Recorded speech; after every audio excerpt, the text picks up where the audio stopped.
Hey y'all, it's happy hour. Happy hour, time to get happy. Have a glass of wine, your favorite drink. Sit down and let's talk.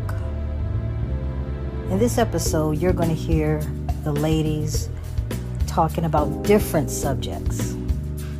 Agreeing, disagreeing, however, still remaining ladies and remaining friends. We have to ask ourselves, what is a friend? Can I talk to my friend? Can I share with my friend? Can my friend disagree with me and we still be friends?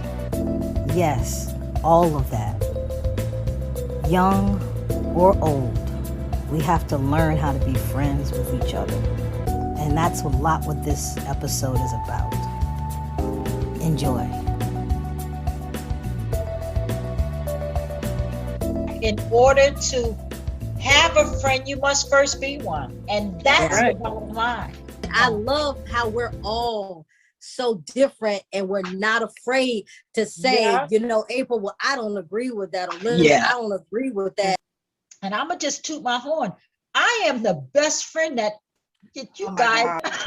You're a fantastic friend. My God. Yes, you are. Ting, ting, hey, Tracy. Okay, I'm taking things too far. Yeah. I mean, Paulette, you are, my best friend. April, my best friend. Linda, you guys, I love you all unconditionally. And that is all there is to it. And love you guys. And what I love the most is that I think you said it the best, Paulette, that we can all be who we are with each other. That's what's so beautiful. And not have to even, because there's some women out there and I think, and Linda says she doesn't watch any of those reality shows, and neither do I. I just think that's a whole bunch of hogwash for me. It's just mindless entertainment for me. I don't have to think about nothing. And after a week like what we've just had, April, I just want to watch something, just be like. And we all have our different things. I love my crime dramas. I watch the true crime dramas, which is, if you think about it, it's kind of sad. You know what I'm saying? Because Snap, I watched that. Yes. You almost have to rely on murders in order 48 to have hours. I watched that too. Yeah. So yeah, I get my mom's show is Dateline. Y'all watch Dateline? I watched that. They watch Dateline, Mom. I can't. That is so intimidating to me. Yeah, it's heavy stuff. Yeah, it is heavy being a single woman and not living alone, but just being, going and coming, those things. The way some of those women get abducted and way you trust people in their lives. So no, those things I care not to know anything about. But what I was going to say is, for example, the reality shows how the women are bickering and fighting with each other. Enjoy that. Backfighting and that kind of thing. You know what? And this is just. I don't enjoy that kind of thing because that's not who I am. And I'm not saying that you guys enjoy it because that's who you are. But I look at some of that stuff. And early on when it was first popular, I may have checked it out. But then as I checked it out, I'm like, how could these people, be and be such? And then how could people watch this stuff and find it, entertaining? But again, to each their own. That's I always say that what started for me, and maybe because this is my perception when I watch reality TV shows, is like back in 2003, Flavor of Love. Oh, that's right, Flavor of Love. Yeah, that was for me. That started the whole reality juncture for me. And that's how I kind of look at it, as just pure entertainment. But it is sad when they carry that into real life. I don't carries into real life. That's what's scary. I don't enjoy that at all because I said, wait a minute, this is where this is where I draw the line. But they carry it into real life, and it's like they really do. It really shouldn't be this way. That's why I love like the first 2 years when a show first start, because the fame hasn't hit them yet. Right. Oh, okay. And they're more authentic. This is my life. This is what I'm doing. These are my friends. And it's so light, pure in its right. It's just right, and now it's just so heavy with just frivolous fights and just drama, fighting like fighting. But that's what some grown women do. Your Versace dress and your diamond earrings, and those are things are all material. When you dress to the nines and you somewhere scrapping and fighting, what is that? What is but that? to Paulette's point, there are a lot of women, sadly, that's many women's existence with their friends. They don't have real friendships like what we have, honestly. Sadly. But that's another thing about reality TV is that the producers put these situations and friends together. Now it start off as a circle of friends, but then year 4, year 5, you have these manufactured friendship when they bring these new people on, and it's like I don't see the gel, and then I see a division, and now the show has become something else. Look at Potomac. I love Potomac, and to see these women who started off like this, now it's like two sides. I don't like that. Yeah, Potomac went a little far, but my favorite is Housewives of Atlanta, because I've seen people on that show grow. I've seen some of them turn tumultuous. You see some of them that get the big head and don't and think the show is just beneath them now. When before they were like look like they were bare. Yes. Yeah. You know, but I mean, I'm trying to give her the benefit of the doubt, because I don't personally know that woman, and they cut a whole lot of stuff out that we don't get a chance to see. They cut that kind of stuff out. However, just to see her on other shows, she's doing her acting thing, but when she interact with some other people, her whole persona just doesn't resonate with me. She's not somebody I would want in my circle, because it's like as soon as you're against her on something, or say, Tracy, I don't agree with that. Oh, you cut off as a friend. That's you would never. I don't like that. Right. Exactly. Because I don't like because when Cynthia started getting a voice, she started turning on Cynthia. Because Cynthia had a voice. Just because we didn't see that other side of Cynthia, everybody has a side that no one has seen. Is that Cynthia Bailey? Yeah. So now I follow her on Instagram. I didn't know who she was. Oh. Okay. You didn't know who Cynthia Bailey is? I follow a lot of these people, but I don't really know who they are. Like, they'll pop up on somebody's page, or somebody, or I think somebody was recognizing her for something. I was like, let me follow her. That's how I ended up following her. But Oh, okay. Yeah. And she was a model, she was a model, supermodel, Leon, right? Yeah, yeah. They have a child together. She came along. She's with Leon. That's her husband. No. Clear that up. They have a child together. Oh, she has a child with Leon. Oh. Yeah, but the child is 21 now, April. Okay. Something like that. Yeah. Oh, she just like Leon. Oh, wow. Leon with pigtails. Oh. Yeah. But, I like seeing people grow. I do like seeing when things turn around and they realize that they were wrong and they can apologize for things, because that shows growth. That really shows growth. Yeah. And to me, that can show other people that, even though things have happened, you can forgive people and you can, move on from things. But I don't like when you're trying to defame people. That's going a little far. Come on now. Yeah, that's what I'm talking about. You carrying it over into like the blogs and, real life and stuff like that. I don't like that. Keep it on TV.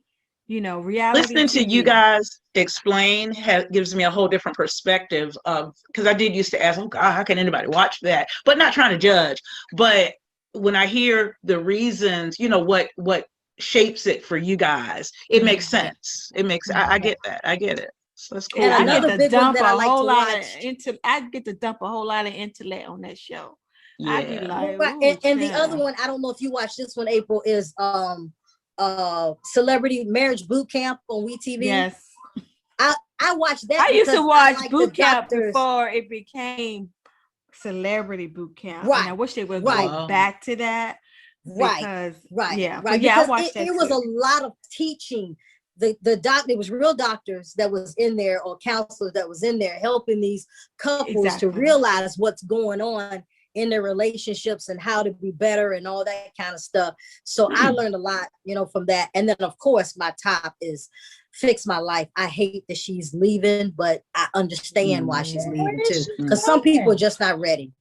She's giving up the show after this season, which starts in April. See, and that's one that I never watched. I've heard. That's a good one to watch. I like Young. She's just a little heavy for me, but I like her. I like her too. I like her too, and she is heavy, but I like heavy. You know what I'm saying? I like deep. I like her too. I like her. I don't have a whole lot of patience. Oh, you have a picture with Yonla, don't you? But then you would like Alana. Yeah, she makes you dig deep. Trauma in your life that you never dealt with, she makes you deal with that. And on her show, because Lisa Ray was recently on there, and I think she's going to be on there again this season. But Lisa Ray even said that they did preparation months before they even filmed. You told me about that. Yeah. They did all kinds of stuff, which I think is wonderful before you do that. But the one thing that she showed all three of them in that show was that all of y'all are not letting go. You're all saying what you're not gonna do, what you're not gonna. You got to talk about 3 generations right there. All of them talking about what they're not gonna do. So that's the Mom still holding right on there. to old stuff from the past, not letting that stuff go because this girl loved her dad. She's still holding on that because of what her dad did to her. I mean, her husband did to her, but her daughter loved her father. She was a daddy's girl. She loved her dad. All that other stuff that was between you and him, that's just it. It's between you and him. Right, exactly. That's what I'm saying with her show. I've learned so much of how to deal with things that really were in my past that I didn't want to deal with, and things about myself I didn't want to deal with that I can really deal with now. So did you let go, Paulette? Let me ask you a question, Paulette. Did you let go? Did you let go? Some of it I let go. Y'all crazy. Just your life, Paulette. All right. She's a work in progress. Thank you, April. Yes, I am. And Oprah hadn't fallen out. She didn't call it out, right? But she pretty much, in very, very careful terms, felt like, and this is again my opinion because she never really said it, but I think she felt like Oprah sabotaged. It was not that Oprah sabotaged, trying to hold her back. She just knew at that particular time was not ready. She knew she had not been groomed to handle all of that. Because she sabotaged her, damn it. She did not. Because see, let me tell you something. Said that she girl did not. And Ayana said, she said on that interview, she said, I felt like you were holding me back. Yeah, and Oprah said it wasn't me trying to hold you back. I was developing a plan to develop you. But she look, wanted to go out on her own. Okay, I understand what you're saying and what you're thinking, Trace. Oprah's track record, when she touched something, it turns to friggin' gold. If that woman told me that she had a plan for me to groom me to be like her, who would be better to groom me than her? She was never trying to hold her back, but she knew that Ayana wanted to do it, so she let her go. If she was really trying to hold her back, she could have blocked that woman from everything. Think about it. Come on. You know that she could. Well, she starved her for a minute. She said she lost everything. Oprah didn't starve her from that. Oprah didn't cause her to lose that. She lost it on her own. I say this to you and all of you. If there's something I can do along the way to help you guys, whether I think your asses is ready or not, I'm gonna help you. But that's you. That's not saying that's how she is. Who, Oprah? I'm just saying, you looking at it from your way you're looking at things, but you're not looking at it from the way she sees it. I will do the same thing, Tracy. I'm not, if you that's what you want to do, I will do everything I can to help you in that process. But that may not be the case. Alana, I can never say her name right. She may have said, I want to do Yanla. You don't pronounce the I, it's Yanla. Yanla. Yeah. I want to do things on my own. I am ready myself. Oprah's like, go ahead. That's what she did.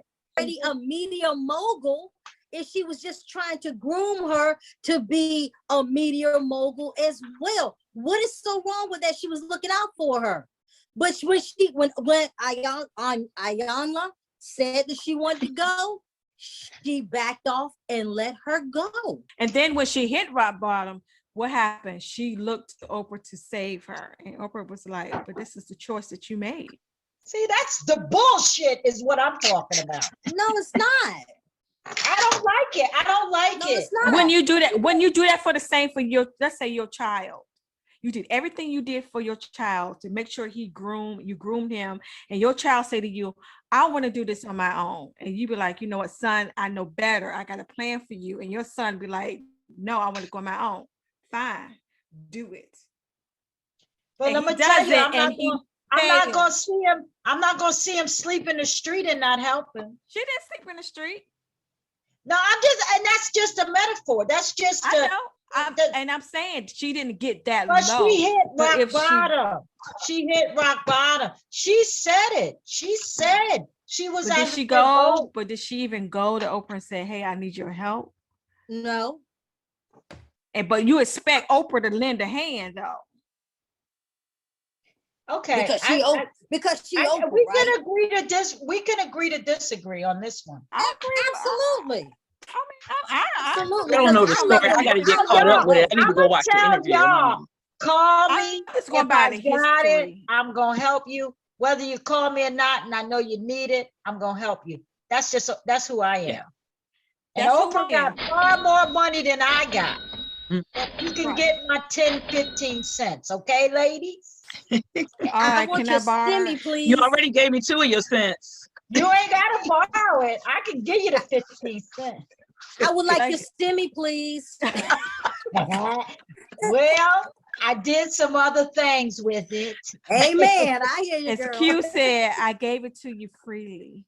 I got stimulated with it. A whole nother subject. And that's on Mary Had a Little Lamb. Somebody got new toy.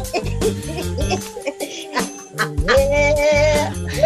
Wait, where's my... Oh, God. Okay, bye. I have a confession to make because there's only one reality show that I really watched probably every episode of. Yeah. Is this the confession hour? You're right. So I'm gonna go ahead and tell y'all. But I used to watch Apprentice. I didn't miss an episode. I did too. Good. Okay, I'm not the only one. I knew you voted for Donald Trump. I'm guilty. I watched it too. So it was a good show. It was a good show. Do you remember the first? Remember the first winner? The first season. The first winner was a black man. Remember Randall? Yes. Yes, wait a minute. Yeah. Randall. Yeah, I remember him. Yeah. That's right.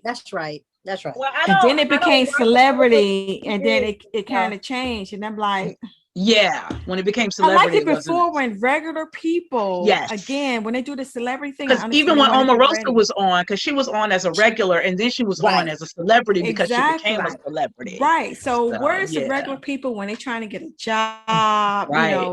We learning things. So I miss. That's what I liked. TV was about. Regular folks versus trying to get ratings. I have to admit, it was a good show though. I enjoyed it. I enjoyed it. Yeah, especially when Vivica Fox and Kenya Moore was. Yeah. Oh yeah. Yeah, I remember that. Why the black girls gotta be they like to portray us that way. Well, that's what exactly, and see, I just, for whatever the reason, I can't watch that. Nene was on there too one year. Yeah, she was. Yeah, she was. When they make us, you know what? Another thing I don't like, guys, is when they put our men in dresses. What you mean? You mean like a comedy, or what you mean? Like Tyler Perry, like Tyler Perry.